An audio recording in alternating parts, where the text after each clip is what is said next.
اور یہاں لوگ کہتے ہیں بزرگوں کی بڑی خدمات ہے.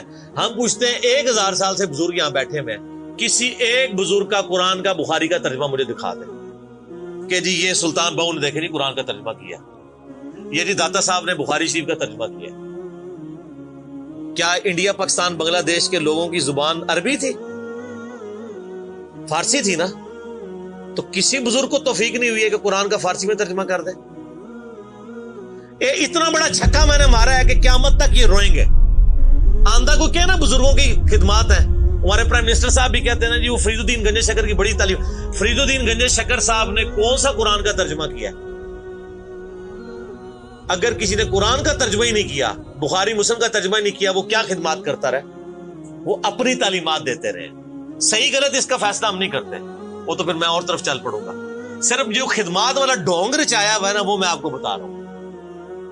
جتنوں کے مزار بنائے ہوئے آپ نے, کسی ایک کا ترجمہ دکھا دے قرآن کا, تو یہ پھر انہوں نے جان بوجھ کے سیاست کی اسلام کے نام کے اوپر, اپنی باتیں کرواتے رہے.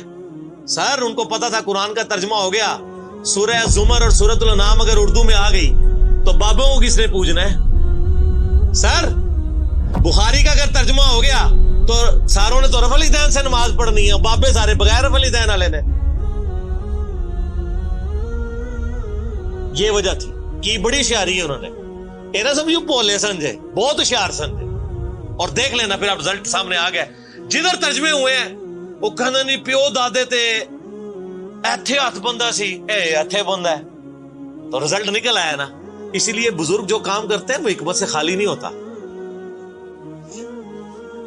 ہاں انہوں نے بڑی شیاری دکھائی ہے آپ کے ساتھ, لیکن اللہ کا وعدہ ہے هو الذی ارسل رسولہ بالہدی ودین الحق لیظہرہ علی الدین کلہ. قرب قیامت سے پہلے دین کو غلبہ ملنا ہے. غلبہ بابوں کے ذریعے نہیں ملنا تھا, اسی کتاب سے. جس کتاب نے پہلے غلبہ دلایا, اب آج دیکھیں بچہ اینڈرائیڈ فون کھولے ہوئے ہے, کوئی آیت آتی ہے ترجمہ پڑھ لیتا ہے. تو سر یہ خدمت تو پھر انہوں نے کی ہے نا اسلام کی. اچھا یہ اینڈرائیڈ فون کس رحمت اللہ علیہ نے بنایا تھا؟ وہ کہتے ہیں بزرگ تے دنیا ہی قلب کر دے سے نگاہ مار کے.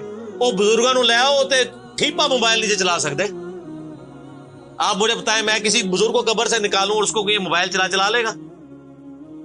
آپ کا بچہ چلا لیتا ہے. اور کسی کا اگر اتنا ایمان ہے نا بزرگوں کے اوپر, تو آج والے بزرگوں پہ بھی ہے. تو میں نے ان کو بڑی دفعہ مشورہ دیا ہے کہ بزرگ جو جناب دنیا چلا رہے ہیں, تو میں ان کو کہتا ہوں آپ کو بزرگوں کے ساتھ جہاز پہ بٹھاتے ہیں. جب 10 کلومیٹر ہائٹ پہ پہنچ جاتا ہے یہ بوئنگ جہاز, جب پہنچے تو ہم پائلٹ کو کہے تو تے پائی بسم اللہ پڑھ کے تے پیراشوٹ نال کود جا. بزرگ چلان تے جہاز لینڈ کران, وہ کتنے لینڈ ہوئے گا جہاز؟ بزرگاں دے مرید بھی اس جہاز ہی نیچے بیٹھ لگے.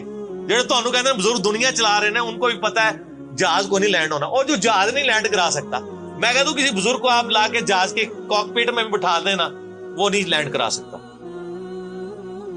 ہاں لینڈ کرائے گا اگلے جہاں جا کے, وہ بھی وہ نہیں کرائے گا, خود ہی ہوئے گا. سب کہانی ہے, کہانیوں کا دور ختم ہو چکا, کیونکہ اب ایک نعرہ عام ہے. کون سا؟ کہ نہ میں وابی نہ میں بابی, میں ہوں مسلم علمی کتابی. تو یہ علمی کتابی جب ہم کہتے ہیں تو وہ علم کون سا علم ہوتا ہے, وہ کتاب کون سی کتاب ہوتی ہے؟ یہ اللہ کی کتاب جس پہ ہم بات کر رہے ہیں. تو آپ دیکھیں میں اس پہ بھی 30-35 منٹ لگ گئے. اب آپ آ جائیں.